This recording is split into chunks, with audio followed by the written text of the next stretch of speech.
unboxing is my newest picture book, We Sing from the Heart, How the Slants Took Their Fight for Free Speech to the Supreme Court. And it is illustrated by Bizar Gomez and published by Red Comet Press. Okay, one thing I love about how this book got made is that the cover paper has like little embossed raised like the white parts. I don't know if you can see it. And also there's a word for it. I don't remember what it's called, but when the cover the book jacket and the cover are different, like there's a word for that. I don't know what it is, but it's cool. It's extra work. So it's a really nice detail. This is the end paper. Here you can see the slants as a CD, and I know some kids are like, what are CDs? So I'll just flip through a couple of the pages. We have a note in the front by Simon Tam, and he is the founder of the Slants. He plays bass, and this really is a story of how he fought to get his band's name trademarked, and how he went on this very long legal battle, almost 9 years, because the court system said that his band's name is racist, and that it's racist against Asians. Slants kind of referring to what the Urban Dictionary refers to as slanted eyes. But what makes no sense is that Simon's band, the Slants, is an all-Asian band. So anyway, this is why he went to battle for it. This book kind of explains more of his, childhood. So each spread has, so Simon wrote or co-wrote a song about this whole long battle that ended in the Supreme Court, in which they were victorious. And some of the lines from the song are on each spread. So, so the book goes back to his childhood and how he always had a love of music, and how he faced racism growing up in San Diego, where his parents had a restaurant. And I also want to point out how vibrant these illustrations are. I think Victor's illustrations are quite incredible. So he ends up joining a band in Oregon, and then from there starting his own band, the Slants. It was a really deliberate decision. It was because he never saw anyone that looked like him in the media, or on Billboard magazine, or in books.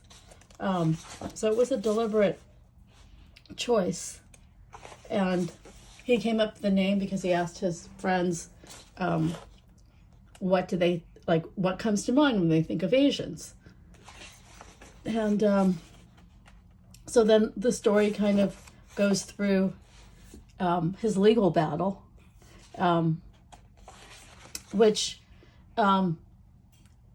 it was sort of unusual because he filed the case and thought, okay, slam dunk, it's no big deal to get a trademark. And then it was rejected. And then he filed an appeal that had, honestly, hundreds of letters of support from the Asian American community saying that they didn't take offense with the band's name. I was one of the people who wrote a letter on his behalf as an Asian American blogger. This is kind of how we crossed paths. And then a funny thing happened because it went to appeals court, and then it got picked up by the Supreme Court. And during this whole time, Simon is, making decisions. Like he's like literally working 7 jobs, including, touring with the band.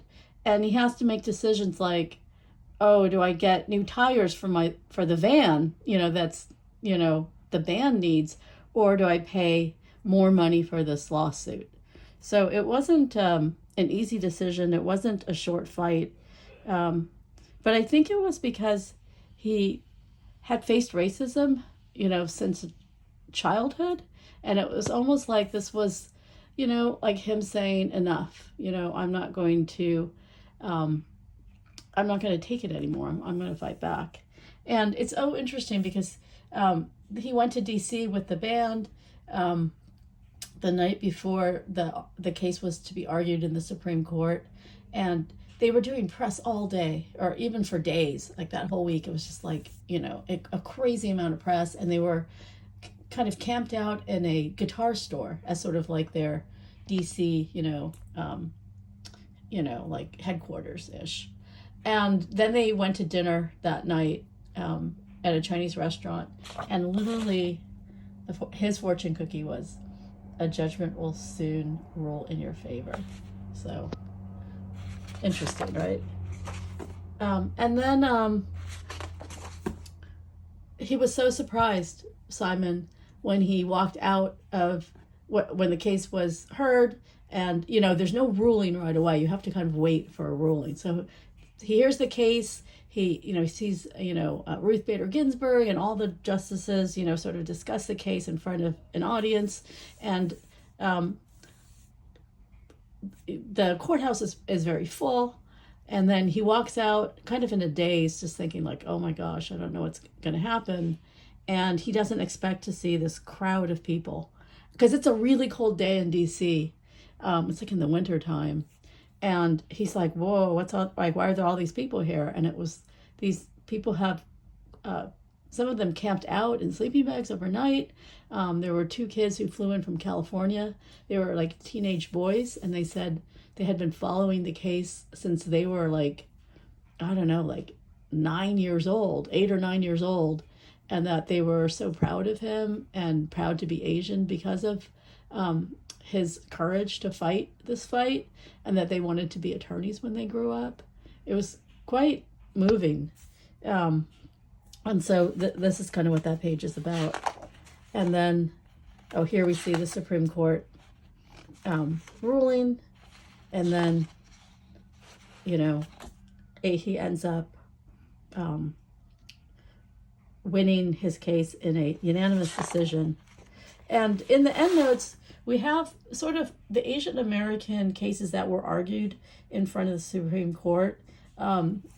Everything from the victories of Wong Kim Ark winning birthright citizenship, which is why the United States grants citizenship to anyone born in the United States, and also cases where the courts did not rule in favor of the Asian American, like Fred Korematsu, who fought against Japanese internment during World War II. The Supreme Court ruled against him, but there was a later case that where he was vindicated.